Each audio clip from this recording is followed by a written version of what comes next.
ముందుగా అందరికీ నూతన సంవత్సర శుభాకాంక్షలు అందజేసుకుంటూ ఈరోజు ఒక సోదరుడిగా నన్ను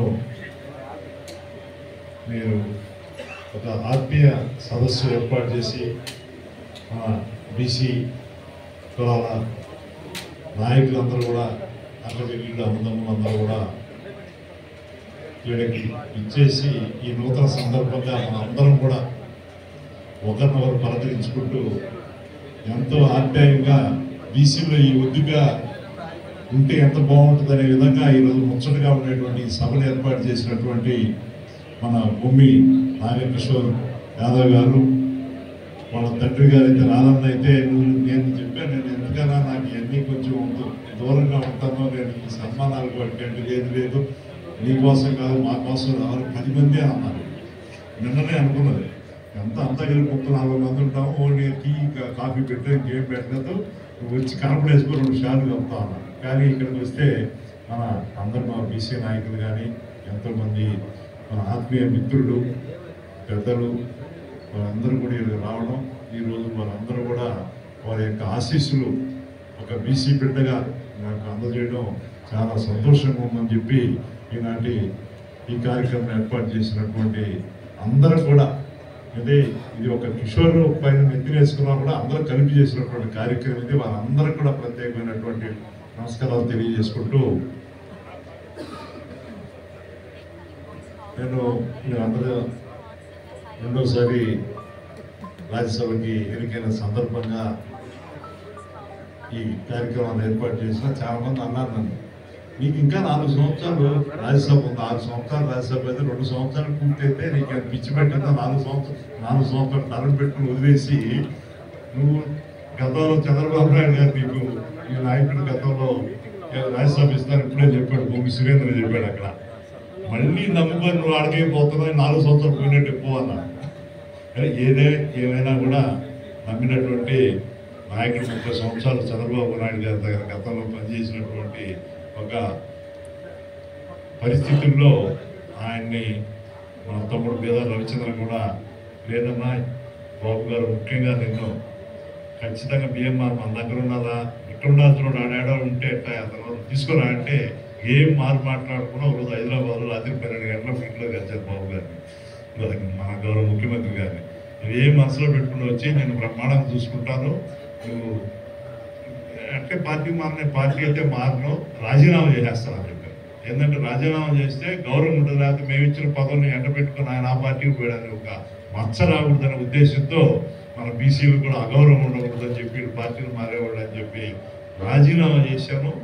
చేసిన తర్వాత 3 నెలలు చాలా మంది రకరకాల అనుమానాలు, ఇది ఇతనికి రాదా ఎక్కడ పోయిందా వెళ్ళిపోతాయి. కానీ నాకు పూర్తి నమ్మకం నాయకుడి మీద కానీ పార్టీ మీద కానీ. కాబట్టి ఇందాక ఎవరు చెప్పినట్టుగా మనసు చూడటం ఒక ఇది మగవ చూడటం అన్నట్టుగా నాకు అది వాస్తవం. నేను 2 సంవత్సరాలు 2.5 సంవత్సరాలు బయట వేరే పార్టీలు ఉన్నప్పుడు నేను ఆ బాధ ఎప్పుడు అనుభవిస్తూనే ఉన్నాను. ఇది మన ప్లేస్ కాదు, ఎందుకు ఇక్కడికి కాదు. కానీ ఆ రోజు పరిస్థితులు ఏదంటే రాజ్యసభ వార్డు పిలిచిచ్చింది.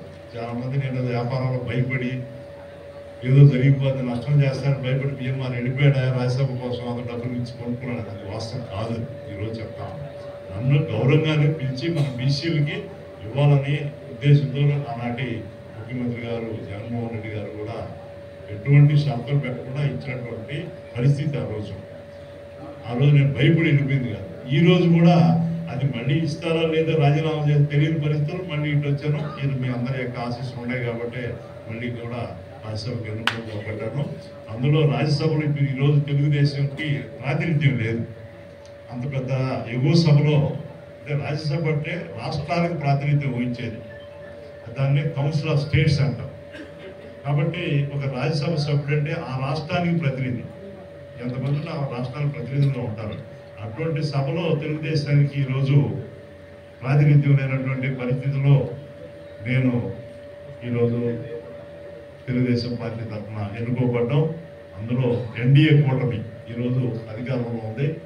ఎన్డీఏ కూటమిలో భాగస్వామ్యంలో రాజ్యసభలో కూడా నేను ఫ్లోర్ లీడర్, ఎవరు లేరు కదా, ఇది అంటారు ఒకటే కాబట్టి నేను ఈరోజు కోరుకోను, నాకు ఎక్కువ మాట్లాడడానికి అవకాశం ఉంటుంది. అంటే ప్రతి పార్టీకి ఏదైనా చర్చ జరిగేటప్పుడు అవకాశం ఇస్తాను. ఖచ్చితంగా 10 మంది ఉన్న పార్టీ అనుకోండి, ఎవరికో 10 మందిలో ఒకటికి అవకాశం. ఇప్పుడు 10సారి పార్టీకి అవకాశం ఇచ్చడం బీఎంఆర్కి అవకాశం. కాబట్టి మన సమస్యలు, బీసీ సమస్యలు కానీ, రాష్ట్ర సమస్యలు కానీ, ఏదైనా సమస్యల గురించి మాట్లాడడానికి ఒక మంచి అనుకోకుండా ప్లాట్ఫారం ఇప్పుడు దొరికింది. మొన్న కూడా 75 సంవత్సరాల స్వాతంత్రం వచ్చినటువంటి సందర్భంగా చర్చ జరిగింది పార్లమెంట్లో, ఉభయ పార్లమెంట్లో. కరెక్ట్గా అదే రోజు నేను ప్రమాణ స్వీకారం రెండోసారి చేయడం నాకు అవకాశం వచ్చేసింది. అదే లాస్ట్ రోజు కూడా, లాస్ట్ రోజు చర్చ, నేను అదే రోజు ప్రమాణ స్వీకారం మన ఓబీసీ సబ్జెక్టే మాట్లాడాను, వేరేది మాట్లాడాను. 15 నిమిషాలు ఇచ్చారు. కానీ దురదృష్టం బుద్ధి ఏంటంటే 15 నిమిషాలు ప్రిపేర్ అంతా రాసుకొని 4-5 రోజులు ఎక్సర్సైజ్ చేసి ఏవైనా సమస్యలు ఓబీసీ సమస్యలు. కానీ ఆ రోజు హోమ్ మినిస్టర్ గారు అమిత్ షా గారు నేను అర్జెంటుగా బయట ఎక్కడికి వెళ్ళిపోవాలా, నాకు నేను దానికి అంటే వాళ్ళు అందరూ మాట్లాడతారు, బదులు సమాధానం ఇవ్వడానికి ప్రధానమంత్రి గారు కానీ లేకుండా హోమ్ మినిస్టర్ గారు కానీ వస్తారు. అందువల్ల నేను ఏదైనా 3 నిమిషాలు కుదించుకోవాల్సి వచ్చింది. కుదించుకొని చెప్పాల్సిన విషయాలన్నీ కూడా చెప్పడం మా నాయకుడు చంద్రబాబు నాయుడు గారు కూడా బీసీల గురించి గడవెత్తాలా, మీకు అవకాశం ఇచ్చారు గురించి చెప్పిన సందర్భంలో మాట్లాడడం జరిగింది. ఆ సందర్భంగా ఈ విషయాలు ప్రస్తావించాం. ఓబీసీలు జరిగేటువంటి ఇప్పుడు నాకు చాలా మంది ఓబీసీలకి రావాల్సినటువంటి వాటాలో గండి కొట్టి ఎకనామికల్ వీకర్ సెక్షన్ అనే ఒక పేరుతో ఈరోజు చాలా అన్యాయం జరుగుతాం. అంతా ఇంత అన్యాయం కాదు. అలా 56% ఉండేటువంటి ఓబీసీలకి రిజర్వేషన్లు చాలా తక్కువ. అది రాజకీయంగా అయితే అసలు ఏం లేవు, పరిస్థితి చెప్పాలి. రాజకీయంగా ఏం లేవు, ఏదో స్థానిక సంస్థల్లో ఏదో ఉంటే దాంట్లో కూడా సరైనటువంటి ప్రాతినిధ్యం రాజకీయ సంస్థల్లో కూడా లేవు. ఈరోజు వీటన్నిటికీ సంపూర్ణంగా ఈ రిజర్వేషన్లు రావాలంటే కులగణన జరగాలి. ఊరికే ఎవరు పెట్టుకోవడం ఏంటంటే మాది 52% అంటే 50, కానీ ఇంకా మన బీహార్లో కడితే ఒక యాదవపురమే అందరూ 12% అనుకుంటే 18% అని తేలింది. ఒక 12% మనం ఇప్పుడు దాకా అనుకుంటాం. అంటే ఒక ఉదాహరణకు ఒక కమ్యూనిటీ గురించి చెప్తున్నాను ప్రధానంగా. ఆ విధంగా ప్రతి కమ్యూనిటీలో కూడా వెనకబడ్డ వాళ్ళే ఈ దేశంలో అత్యధిక శాతం ఉన్నటువంటి పరిస్థితి ఉంది. కానీ అన్యాయం కూడా వాళ్ళకే జరిగిపోతాం. కానీ రాబోయే రోజుల్లో రిజర్వేషన్ లేకుండా కూడా మనకి అవకాశాలు చాలా చాలా ఎక్కువ ఉంటాయి. ఎందుకంటే ఇప్పుడు అన్ని కూడా నియోజకవర్గాలు పునర్విభజన జరుగుతాం.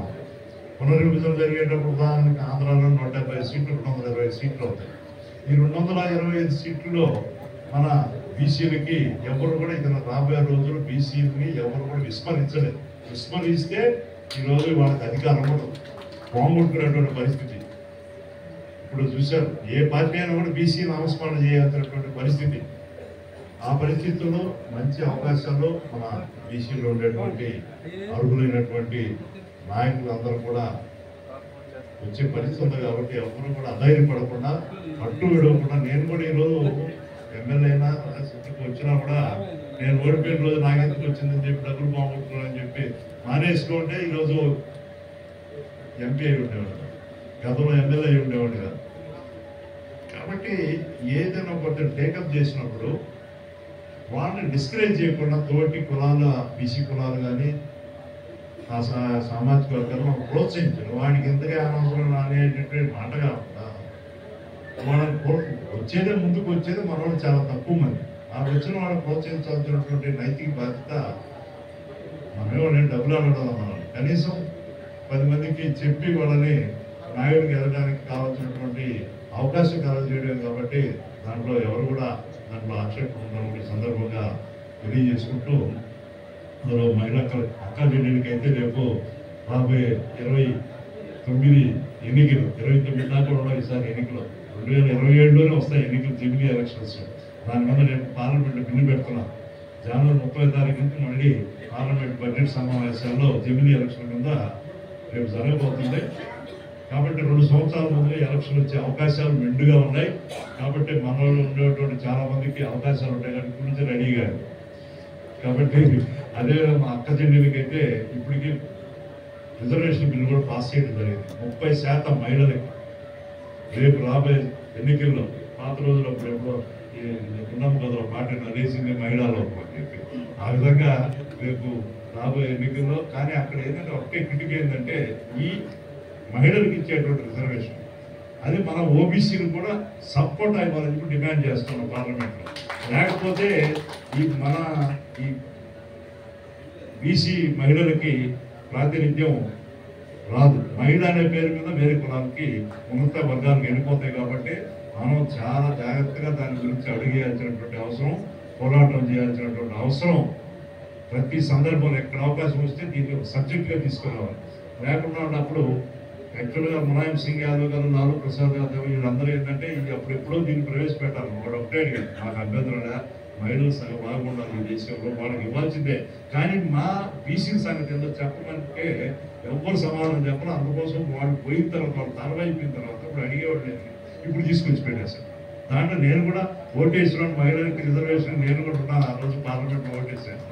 కానీ దీన్ని ఒక సూక్ష్మంగా ఉండేటువంటి సబ్జెక్ట్ మీద మనం అందరం కూడా అందరికి అవగాహన కలగజేసి పార్లమెంట్ స్థాయి వరకు, రాష్ట్ర స్థాయి వరకు మన బీసీ మహిళలకు కూడా సమితి స్థానం రావాలని చెప్పి సందర్భంగా మీ అందరూ కూడా తెలియజేసుకుంటా ఉన్నాను. అదేవిధంగా చాలా ఇష్యూస్ ఉన్నాయి. ఇప్పుడు ఎడ్యుకేషన్ ఇష్యూస్లో 2021 అయితే ఎంబీబీఎస్ సీట్లు మన 2163 సీట్లు మన బీసీలకి వచ్చున్నారు అదనంగా. కానీ ఏం చేశారంటే బీసీలో కొంచెం మెరిట్ మీద వచ్చిన వాళ్ళందరినీ మెరిట్ మీద వచ్చిన వాళ్ళు పక్కన పెట్టేసి దాన్ని కోటాల నుంచి తగ్గించి, బీసీ కోటా నుంచి తగ్గించి, ఒక ఎంబీబీఎస్ అనే కాదు చాలా ఈ నీట్ కానీ అదర్ ఎగ్జామ్స్ అన్నింటిలో కూడా అవి ఇచ్చేసి ఓసీలకు పెట్టేసి బీసీలు అంటే ఉదాహరణకు 100 ఉన్నాయనుకోండి, బీసీలు కేటాయించారు రాజ్యాంగ పరంగా. ఒక 10 మంది వీళ్ళకి మెరిట్ కింద జనరల్ కేటగిరీలు వస్తే 100కి 100 మనకి ఇవ్వాల్సిందే. ఆ 10 వచ్చి నుంచి 10 తగ్గించి 90 అన్నారు. అది ఈ రోజు కూడా ఆ వివక్ష జరుగుతూనే ఉంది. దాంతోపాటు ఈరోజు మండల కమిషనర్ గారు, ఒకప్పుడు ఆయన ఉన్నారు, మండల కమిషనర్ గారు పుణ్యాన్ని ఈరోజు కొంతమంది అయినా కూడా రిజర్వేషన్ వస్తూ ఉన్నాయి బీసీలకి. లేకుండా అంతకుముందు రిజర్వేషన్ కూడా లేవు. అప్పుడు చాలా పెద్ద ఉద్యమాలు జరిగినాయి. మండల కమిషన్ ప్రకారం ఏ కూడా సరిగ్గా అమలు కావడం, రూల్ ఆఫ్ రిజర్వేషన్ అని ఉంటుంది. రూల్ ఆఫ్ రిజర్వేషన్లో ఏంటి, ఈ